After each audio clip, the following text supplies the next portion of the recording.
À l'heure où je fais cette vidéo, Mixcraft 10 est sorti avant-hier. Donc on va voir ensemble un petit peu les nouveautés. Je vais pas rentrer dans les détails, mais je vais te montrer quand même certaines fonctionnalités qui sont assez cool. Ah au fait, moi c'est Skyarnaclea. Je fais des vidéos qui traitent de son ou de musique, alors si jamais ces sujets t'intéressent, abonne-toi, mets la cloche. D'ailleurs mon nouveau clip sort dans quelques jours, alors abonne-toi vraiment pour ne pas le louper. Donc moi ici j'ai la version 10 Pro Studio et j'ai fait partie de la bêta. Donc comme on peut le voir ici en haut à gauche, c'est le build 559. On va procéder ensemble à l'update pour passer au build 560, donc la release candidate, celle qui est officiellement sortie dans le commerce. Mais avant ça, un petit tour d'horizon ici sur l'écran d'accueil. On a donc un nouvel écran ici avec par exemple les projets qui ont été ouverts récemment, avec la date de dernière utilisation, la durée du projet et puis bien évidemment le nom. Et un petit tour d'horizon sur les news. On peut charger une template, on peut créer un nouveau projet ou ouvrir un autre projet. Ici, on a un petit message d'accueil qui change à chaque ouverture, ça c'est très cool. On va déjà ouvrir un nouveau projet pour procéder à l'update. Voilà, ici on a un petit bouton Update qui apparaît lorsqu'il y a une mise à jour à faire. On n'a plus qu'à cliquer dessus. Ici, on a l'updater. Download en bas à gauche, on va voir qu'il est en train de télécharger les fichiers en question. C'est prêt à être installé, on clique sur Install. Maintenant, on l'installe. Terminé, on réouvre Mixcraft 10. Déjà, je trouve le splash screen magnifique sur la version 10, ils ont vraiment fait quelque chose de ouf. Quelque chose d'hyper intéressant, c'est de voir la manière dont les projets chargent. Tu vas voir. On va voir les pistes qui se découvrent une à une. Alors, on est dans la session. Ici, j'ai beaucoup de fichiers MIDI. Et donc, ce que j'aimerais te montrer, je vais mettre le doc. Hop. Ce que j'aimerais te montrer, c'est que si par exemple, on prend un fichier MIDI et qu'on fait CTRL, qu'on sélectionne un autre fichier MIDI, on voit ici en bas qui se superpose. Je vais le détacher. Et on voit donc que les deux fichiers sont superposés, ce qui permet de savoir quelle note est à quel endroit si jamais on veut créer des harmonies, par exemple. Si on sélectionne plusieurs notes, on peut gérer la vélocité comme ceci.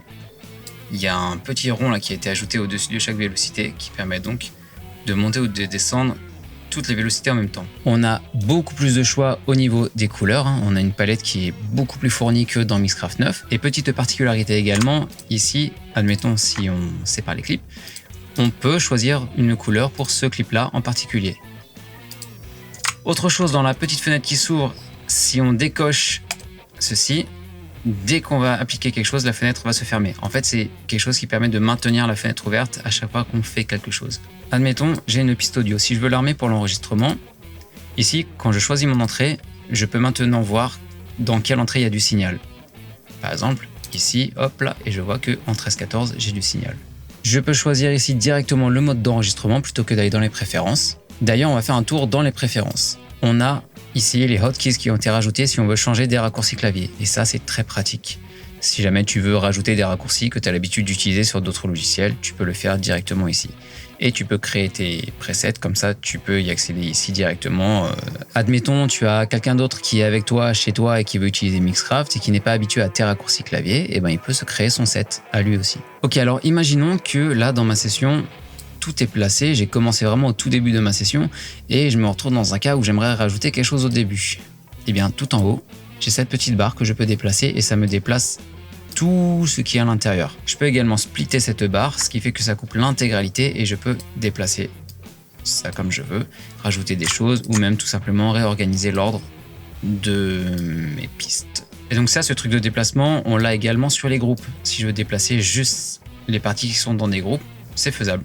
Simplement avec ça. On a encore un tas de nouvelles fonctionnalités à explorer dans Mixcraft 10. Tu as un lien de téléchargement dans la description et aussi, petite surprise, là dans les remerciements, regardez, il y a qui? C'est un petit peu loin, mais voilà. Skyarn, c'est moi. Par contre, il y a un problème qui n'a pas été réglé que j'ai signalé sur la bêta. C'est un raccourci. En l'occurrence, quand je veux faire un fade-in, en général, sur mon clavier, j'utilise les touches Alt et le 1, l'esperluette, et ça fonctionne pas pour une raison qui nous échappe avec les claviers français, enfin du moins avec l'agencement français, ça ne fonctionne pas. Donc, il faut vraiment faire Alt et le 1 qui est sur le pavé numérique. De même avec les autres en fonction du fade qu'on veut faire. Si on veut rajouter plusieurs pistes en même temps, on a juste à venir cliquer là sur Track, laisser l'onglet de manière ouverte permanent et de cliquer autant de fois que nécessaire sur Audio. De même pour une piste instrument, de même pour un sous-groupe, un bus de sortie, etc. On retrouve toujours le Performance Panel en appuyant sur la touche P. Personnellement, je m'en sers absolument jamais. J'ai même jamais su comment ça fonctionne. Faudrait que je m'y penche un jour dessus, mais c'est pas quelque chose qui m'attire. Dans le mixeur ici, dans les préférences, on a tout un tas de choses qu'il y avait déjà dans Mixcraft 9. Je sais plus s'ils ont rajouté quelque chose. Si peut-être le channels. Je crois que ça y était pas avant. Voilà, moi j'ai mes petites préférences sur ce que je veux afficher, mais on a vraiment un tas d'options. Autre chose de vraiment très utile qui a été rajouté, c'est si par exemple je veux étirer plusieurs clips en même temps, maintenant c'est faisable. Avant on pouvait pas, quand on en sélectionnait 2, ça étirait qu'un seul clip sur les 2. Et on peut donc aussi time stretcher plusieurs clips en même temps en maintenant enfoncer la touche CTRL et en étirant. Il y a encore un tas d'autres fonctionnalités. Là, je les ai pas toutes en tête parce que honnêtement, ça fait des mois que je travaille sur Mixcraft 10, donc j'ai plus ou moins oublié comment était Mixcraft 9. Ici, on peut choisir l'échelle d'ailleurs pour quand on est sur le piano roll et ça permet donc d'avoir une échelle précise. Admettons, on va créer une piste MIDI.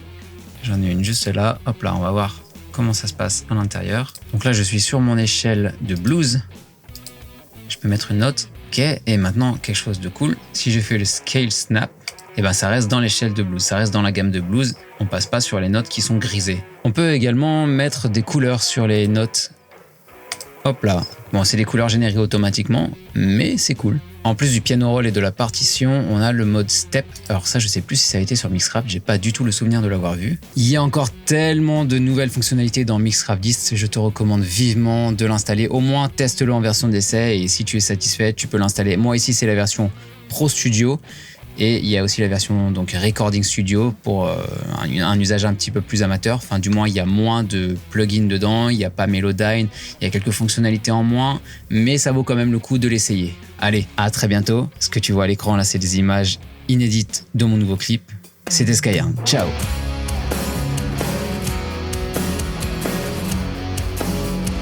Avant toi